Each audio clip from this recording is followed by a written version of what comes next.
हैं आप सभी? मैं आशा करती हूँ आप सब प्रसन्न और स्वस्थ होंगे। आज हम हमारा पाठ मात्राएं को पढ़ेंगे और समझेंगे।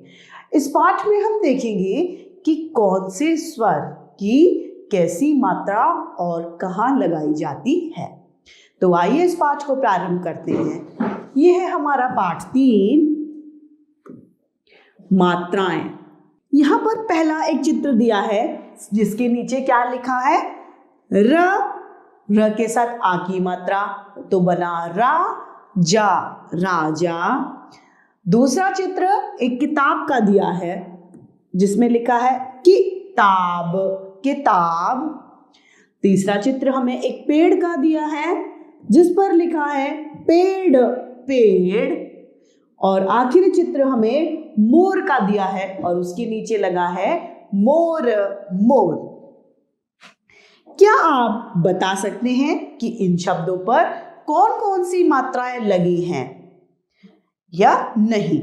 आइए इन चित्रों की ध्वनियों को हम देखते हैं। शब्द पहला था हमारा राजा। राजा शब्द में र हलंत आ, ज हलंत आ।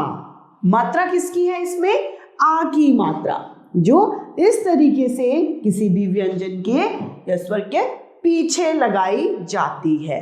व्यंजन के पीछे लगाने से इसका उच्चारण, इसको हम थोड़ा लंबा बोलते हैं। अतः ये आ की मात्रा व्यंजन के पीछे लगाकर उसके उच्चारण को बदल देती है। दूसरा शब्द हमारा था किताब, किताब। क हलंत इ, त हलंत आ, ब हलंत अ। तो हमने इसमें देखा ई की मात्रा जो कि इस तरीके से व्यंजन के आगे लगाई जाती है और आ की मात्रा जो व्यंजन के पीछे लगाई जाती है।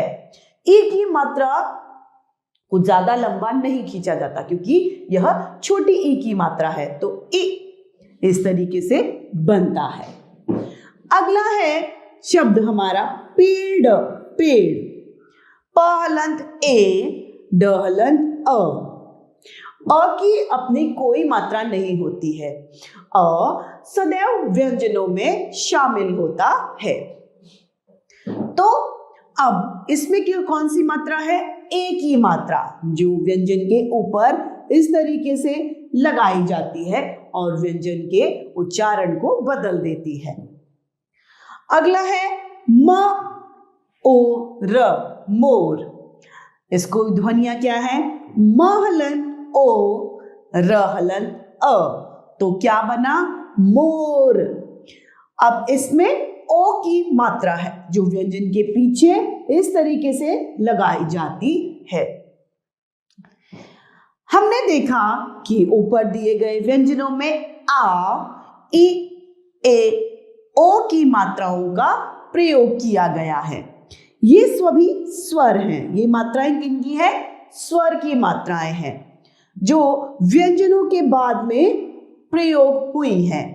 लेकिन अस्वर होते हुए भी इसकी कोई मात्रा नहीं होती, इसका कोई चिन्ह नहीं होता है। यह सभी व्यंजनों में मिला हुआ होता है, तो उन स्वरों का रूप बदल जाता है। यह बदला हुआ रूप ही मात्रा कहलाता है।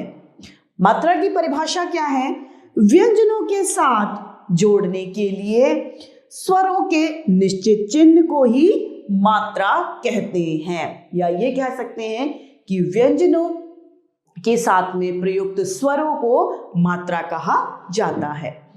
आइए, यहां पर हमें स्वर दिए गए हैं, उनकी मात्राएं दी गई हैं और उनका प्रयोग दिखाया गया है।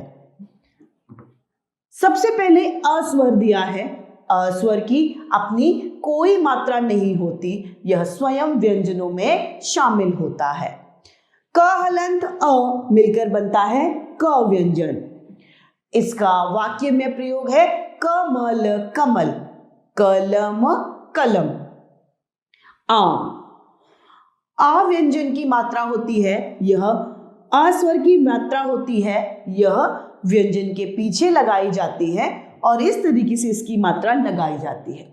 जब इसकी मात्रा हम लगाते हैं तो हम उसका उच्चारण थोड़ा लंबा करते हैं। जैसे उदाहरण के लिए क व्यंजन के साथ में हमने आ की मात्रा को लगाया तो बनता है का।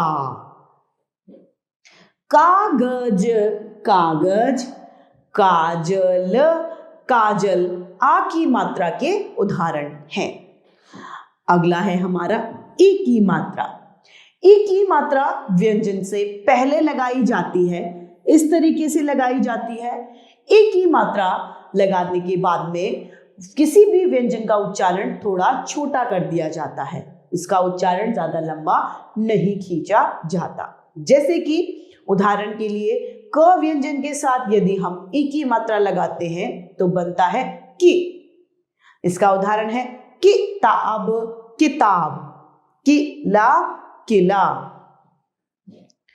ई की मात्रा, ई की मात्रा वह बड़ी ई की मात्रा भी कहा जाता है। बड़ी ई की मात्रा व्यंजन के पीछे लगाई जाती है और इस तरीके से यह लगाई जाती है।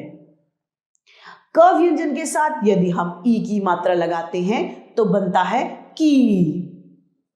अब इसका उदाहरण क्या है? कील, कील। ऊ की मात्रा, ऊ की मात्रा व्यंजन के नीचे इस तरीके से लगाई जाती है। यदि हम ऊ की मात्रा को क व्यंजन के साथ लगाते हैं तो बनता है कु। तो कुल, कुल। या फिर ग व्यंजन के साथ यदि हम ऊ की मात्रा लगाते हैं तो बनता है गु। गुण, गुण। गुलाब, गुलाब इसके उदाहरण हैं। ऊ व्यंजन, ऊ स्वर की मात्रा यदि ऊ स्वर को व्यंजन में अगर हम लगाएंगे तो इस तरीके से इसकी मात्रा होती है। जब किसी व्यंजन के साथ में ऊ की मात्रा को हम लगाएंगे तो उच्चारण उसका लंबा खींचा जाएगा। जैसे ज व्यंजन के साथ यदि हम ऊ को लगाएं तो बनेगा जू। अब इसका उदाहरण हो जाएगा जूता, जूता। री, री की मात्रा इस तरीके से व्यंजन के नीचे लगाई जाती है। री की मात्रा लगाते ही इसमें री का उच्चारण किया जाता है। जैसे कि क व्यंजन के साथ में यदि हम री की मात्रा को लगाएंगे तो बनेगा क्र। क्या बनेगा? उच्चारण हम करेंगे क्री। तो कृषि या कृषक इसका उदाहरण है। ए की मात्रा इस तरीके से लगाई जाती है, यह किसी भी व्यंजन के ऊपर लगाई जाती है। जैसे कि क व्यंजन के साथ यदि हम ए की मात्रा लगाएं तो बनेगा के। तो केला, केला या केवल, केवल इसका उदाहरण है। अगला है आई की मात्रा।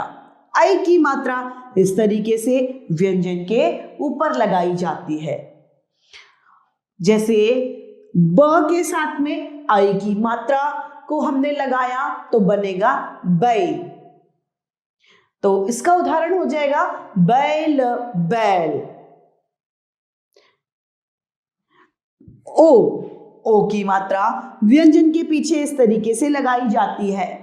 अब हम क व्यंजन के साथ यदि ओ की मात्रा को लगाते हैं तो बनता है को। उदाहरण है कोयल, कोयल या कोयला, कोयला इसका उदाहरण है। औ की मात्रा, औ की मात्रा व्यंजन के पीछे इस तरीके से लगाई जाती है और उच्चारण को परिवर्तित कर देती है। क के साथ में यदि औ की मात्रा को लगाएं तो बनेगा कौ। तो कौवा औ की मात्रा का उदाहरण है। तो यहां पर हमने सभी प्रकार के स्वरों की मात्राओं को देखा। आइए यहां पर विशेष बात को हम पढ़ते हैं। व्यंजन के ऊपर लगने वाली मात्राएं कौन कौन सी हैं? ए और आई की मात्रा जो व्यंजन के ऊपर लगाई जाती हैं। व्यंजन से पहले लगने वाली मात्रा कौन सी है? ई की मात्रा, छोटी ई की मात्रा व्यंजन से पहले लगाई जाती है।